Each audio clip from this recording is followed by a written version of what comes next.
कौशाम्बी का राज्य गंगा के तट पर बसा था। वहां सुबह की हवाएं बांस के झुरमुटों से सरसराती हुई गुजरती थीं। सूरज की किरणें जल पर सोने सी चमक बिखेरती थी। मंदिरों से घंटियों की मधुर ध्वनि हवा में तैरती थी। मछुआरे अपनी नावों में गंगा की गोद में उतरते थे। बच्चे किनारे पर कंकड़ पत्थरों से खेलते थे। यह राज्य शांति और समृद्धि का प्रतीक था। मगर इसके राजा प्रसेनजित के हृदय में एक तूफान सा उठा रहता था। राजा प्रसेनजित का महल संगमरमर और चंदन की लकड़ी से बना था। इसकी दीवारों पर बारीक नक्काशी थी। उनमें गंगा की लहरों और कमल के फूलों की आकृतियां उकेरी गई थीं। महल के आंगन में मोर नाचते थे। रात में चांदनी में सोने की मीनारें चमकती थीं। मगर यह वैभव राजा के मन की तृष्णा को शांत न कर सका। वह अपनी प्रजा के लिए एक पिता की तरह था। वह उनके सुख दुख में शामिल होता था। वह अन्न भंडार खोलता था। वह जरूरतमंदों को धन, स्वर्ण और वस्त्र दान करता था। फिर भी उसके हृदय में एक सवाल बेचैन रहता था। सबसे बड़ा दान क्या है? यह सवाल उसके मन को रात दिन कुरेदता था। वह सोचता था, क्या धन का दान सबसे बड़ा है? यह हर जरूरत पूरी करता है। या भोजन का दान, यह भूख मिटाता है? या ज्ञान का दान, यह सही मार्ग दिखाता है? या प्रेम का दान, यह हृदय को जोड़ता है? उसने अपने दरबार में विद्वानों, पंडितों और मुनियों को बुलाया। एक बुजुर्ग पंडित ने कहा, हे राजन, धन ही सबसे बड़ा दान है। यह हर अभाव को दूर करता है। एक युवा विद्वान ने तर्क दिया, नहीं, ज्ञान का दान सबसे बड़ा है। यह अंधकार को मिटाता है। एक मुनि ने जोर देकर कहा, भोजन का दान सबसे बड़ा है। भूख से बड़ा दुख कोई नहीं। एक सैन्य सलाहकार ने सुझाव दिया, शायद सुरक्षा का दान। यह प्रजा को भयमुक्त करता है। एक कवि ने भावुक होकर कहा, प्रेम का दान, यह आत्मा को आत्मा से जोड़ता है। मगर इन जवाबों में से कोई भी राजा के हृदय को पूरी तरह छू न सका। उसका मन कुछ और खोज रहा था, कुछ ऐसा जो आत्मा को शांति दे, जो हृदय को मुक्त करे। रातें राजा के लिए लंबी हो चली थीं। वह अपने महल की छत पर टहलता था। वह गंगा की लहरों को देखता था। वह सोचता था, यह नदी बिना अपेक्षा के सबको जल देती है। इसका दान सबसे बड़ा है। मगर मैं, एक मनुष्य, ऐसा दान कैसे कर सकता हूं? उसकी बेचैनी और गहरी हो गई। वह अपने विश्वास पात्र सलाहकार विदुर से बात करता था। विदुर एक बुद्धिमान और वृद्ध पुरुष था। उसने राजा के पिता के समय से दरबार की सेवा की थी। विदुर ने कहा, महाराज, आपका सवाल गहरा है। शायद इसका जवाब किसी किताब में नहीं। यह किसी ऐसे व्यक्ति के पास है जिसने जीवन का सत्य देखा हो। एक सुबह सूरज ने गंगा के किनारे को सुनहरा कर दिया। एक दूत ने राजा को खबर दी, भगवान बुद्ध अपने शिष्यों के साथ नदी के किनारे ठहरे हैं। वे एक प्राचीन बरगद के नीचे हैं। यह सुनकर राजा का मन आनंद से भर उठा। उसने सोचा, यदि कोई मेरे सवाल का जवाब दे सकता है तो वह केवल तथागत है। उसने अपनी शाही पालकी त्याग दी। उसने सोने के आभूषण उतार दिए। उसने राजसी वस्त्र छोड़ दिए। उसने सादे सफेद वस्त्र पहने। वह नंगे पांव चल पड़ा। उसका हृदय तेजी से धड़क रहा था। वह किसी अनमोल खजाने की तलाश में निकला था। विदुर ने उसे रोकने की कोशिश की। महाराज, आप अकेले क्यों जा रहे हैं? कम से कम कुछ सैनिक साथ ले लें। मगर राजा ने मुस्कुराकर कहा, विदुर, मैं सत्य की खोज में जा रहा हूं। इसके लिए मुझे केवल मेरा हृदय चाहिए। बरगद का पेड़ विशाल था। उसकी जड़ें जमीन में गहरे तक फैली थीं। उसकी छांव में सैकड़ों लोग बैठ सकते थे। पेड़ की पत्तियां हवा में हिल रही थीं। उनके बीच से सूरज की किरणें छनकर सुनहरे धब्बे बना रही थीं। भगवान बुद्ध वहां शांत मुद्रा में बैठे थे। उनके चेहरे पर करुणा और शांति थी। सारी दुनिया का दुख उनके हृदय में समा गया था। उनके चारों ओर शिष्य बैठे थे। कुछ गांव वाले और राहगीर भी थे। वे उनकी बातों को आत्मसात कर रहे थे। गंगा की लहरों की मधुर ध्वनि सुनाई दे रही थी। एक ठंडी हवा सबके चेहरों को सहला रही थी। राजा ने बुद्ध के चरणों में सिर झुकाया। उसकी आंखें नम थीं। उसकी आवाज में विनम्रता थी। वह बोला, हे तथागत, मेरा मन एक सवाल से बेचैन है। मैंने धन, अन्न, स्वर्ण और वस्त्र दान किए। मैंने मंदिर बनवाए। मैंने यात्री निवास बनवाए। मैंने प्रजा की हर जरूरत पूरी की। अगर मेरे मन को लगता है कुछ और है, यह इन सब से बड़ा है। कृपया मुझे बताइए, कि सबसे बड़ा दान क्या है। बुद्ध ने गहरी सांस ली। उनकी आंखों में करुणा उभरी। उनके होठों पर हल्की मुस्कान थी। उनकी आवाज शांत थी। वह गंगा के लहरों की तरह गहरी थी। उन्होंने कहा, आओ राजन, मेरे पास बैठो। मैं तुम्हें एक कहानी सुनाता हूं। ये कहानी तुम्हारे सवाल का जवाब देगी। कई 100 वर्ष पहले गंगा से कई कोस दूर एक छोटा सा गांव था। वहां सुदास नाम का एक कुम्हार रहता था। उसका घर मिट्टी का बना था। दीवारें बारिश में भीगकर कमजोर हो चुकी थीं। छत पर घास और पत्तों का आवरण था। यह बरसात में टपकता था। आंगन में एक छोटा सा चूल्हा था। वहां उसकी पत्नी मालती खाना पकाती थी। उनका 5 साल का बेटा गोपाल उनकी दुनिया था। सुदास दिन रात मेहनत करता था। वह सुबह जल्दी उठता था। वह नदी से मिट्टी लाता था। वह उसे गूंथता था। वह अपने पुराने चाक पर बर्तन बनाता था। वह उन्हें बाजार ले जाता था। लोग उसकी मेहनत को देखकर थोड़ा सा पैसा देते थे। उस पैसे से वह अपने परिवार का पेट पालता था। सुदास का जीवन सादा था। उसका हृदय विशाल था। उसमें सारी दुनिया की पीड़ा समा सकती थी। वह हमेशा मुस्कुराता था। वह गांव के बच्चों को मिट्टी के खिलौने बनाकर देता था। वह घोड़े, हाथी और छोटे बर्तन बनाता था। बच्चों की आंखों की चमक उसकी थकान मिटा देती थी। गांव में एक बूढ़ी विधवा थी। उसका नाम अम्मा था। वह अकेली थी। सुदास हर हफ्ते उसके लिए एक मिट्टी का घड़ा बनाता था। वह मुफ्त में देता था। वह कहता था, अम्मा, तुम्हारे लिए यह मेरा उपहार है। अम्मा की आंखें नम हो जाती थीं। वह कहती थी, सुदास, तुम्हारा हृदय सोने का है। मालती सुदास का साथ निभाती थी। वह सुदास के टूटे फूटे बर्तनों को सजाती थी। वह उन पर फूलों की आकृतियां बनाती थी। वह कहती थी, सुदास, तुम्हारे हाथों में जादू है। तुम मिट्टी को सोना बना देते हो। गोपाल छोटा था। वह अपने पिता के चाक के पास बैठता था। वह मिट्टी से खेलता था। वह गोल पकौड़े जैसी चीजें बनाता था। वह हंसते हुए कहता था, बाबा देखो, मैंने भी बर्तन बनाया। सुदास उसे गोद में उठाता था। वह कहता था, हाँ मेरे लाल, तुम मुझसे बेहतर कुम्हार बनोगे। उनके जीवन में छोटी छोटी खुशियां थीं। शाम को सुदास थक कर घर लौटता था। मालती उसे मिट्टी के कुल्हड़ में पानी पिलाती थी। गोपाल अपने बाबा की गोद में बैठता था। वह कहानियां सुनता था। सुदास उसे सितारों की कहानियां पर सुनाता था। सितारे रात में जागते हैं। वे हर किसी को रास्ता दिखाते हैं।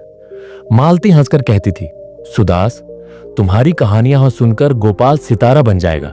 ये पल उनके लिए अनमोल थे। उनके पास धन नहीं था, मगर एक साल गांव पर प्रकृति का कहर टूट पड़ा। आसमान ने पानी देना बंद कर दिया। नदियां सूख गईं। खेत बंजर हो गए। लोगों के चेहरों पर भूख की छाया थी। बाजार में कोई बर्तन खरीदने नहीं आता था। लोग अपने बच्चों को खाना नहीं दे पा रहे थे। अम्मा जैसी विधवाएं दूसरों पर निर्भर थीं। गांव की गलियों में बच्चों के रोने की आवाजें थीं।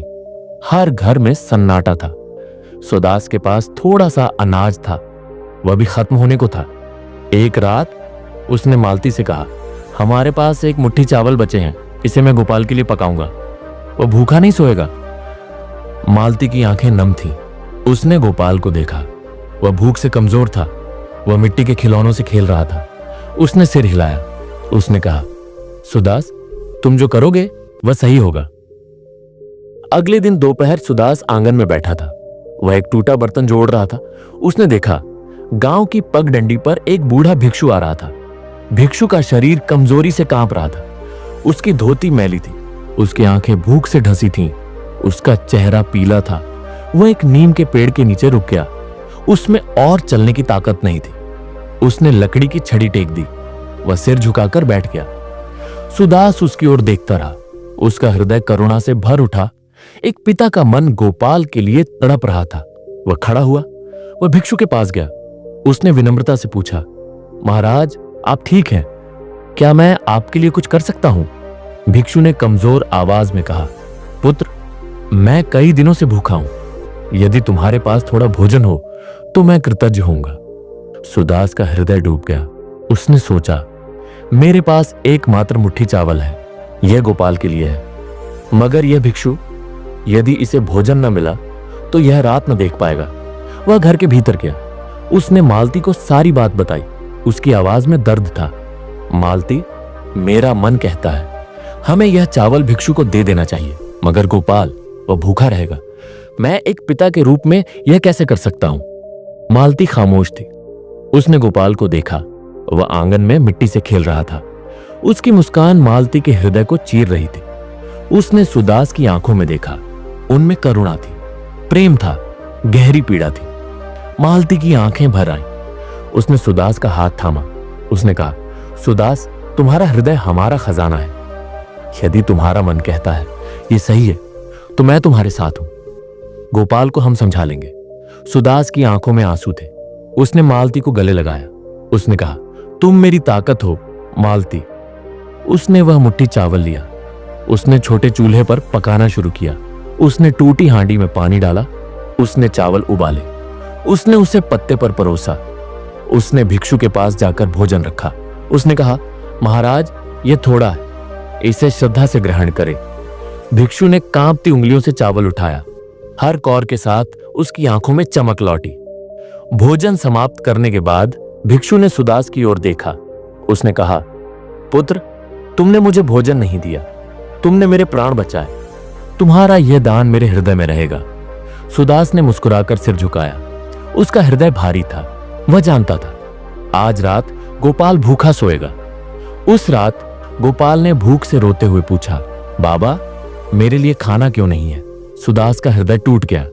उसने गोपाल को गोद में लिया। उसने उसके माथे को चूमा। उसने कहा, बेटा, आज हमने एक भूखे की जान बचाई। यह हमारा सबसे बड़ा भोजन है। सो जा मेरे लाल, कल सूरज नई उम्मीद लाएगा। गोपाल कुछ समझा, कुछ नहीं। वह बाबा की गोद में सो गया। मालती और सुदास ने एक दूसरे को देखा। उनकी आंखों में आंसू थे। एक अजीब सी शांति थी। भूख के बावजूद उनका हृदय हल्का था। अगले दिन गांव में चमत्कार हुआ। दूर से व्यापारियों का काफिला आया।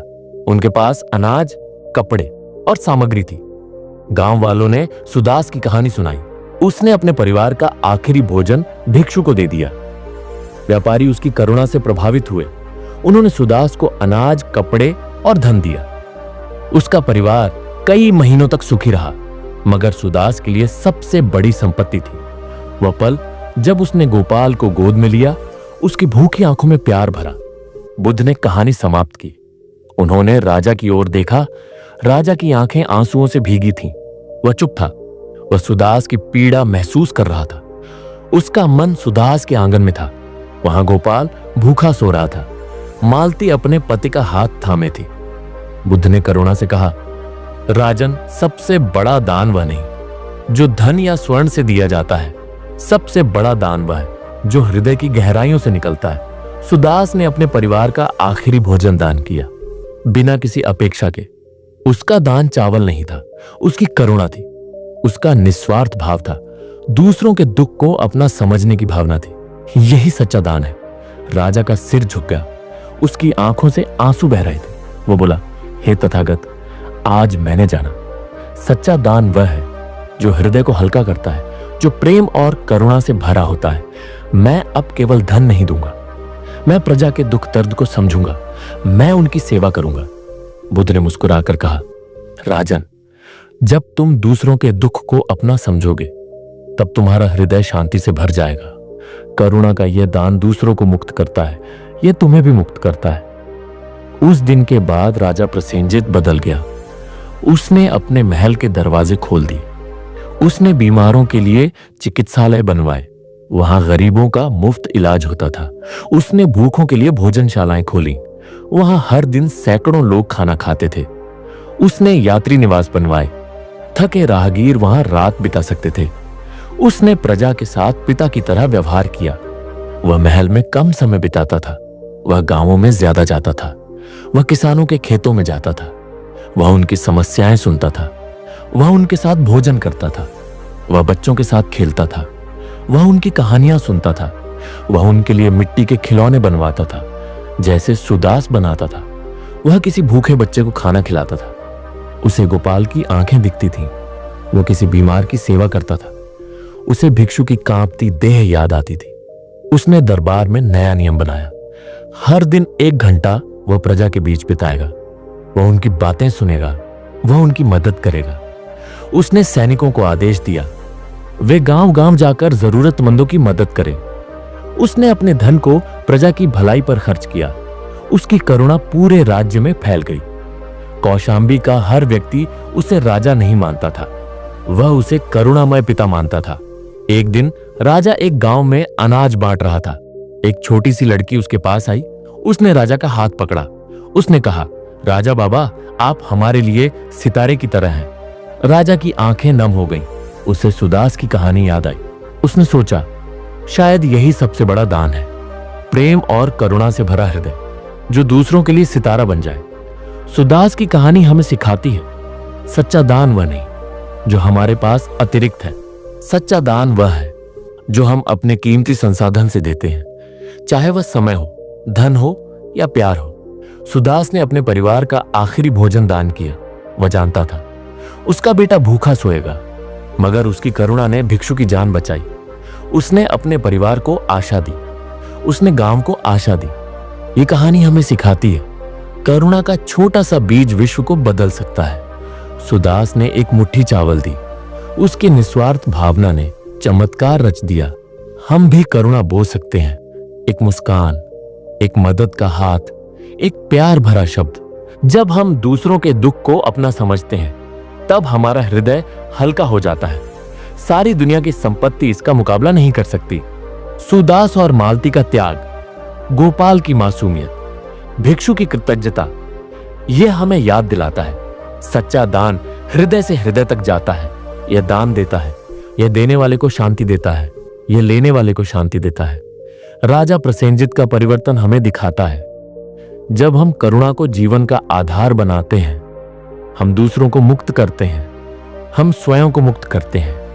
सबसे बड़ा दान वह है जो करुणा से जन्म लेता है, जो निस्वार्थ भाव से दिया जाता है, जो हृदय को शांति देता है। यह दान दूसरों को सितारा बनाता है, यह हमें सितारा बनाता है।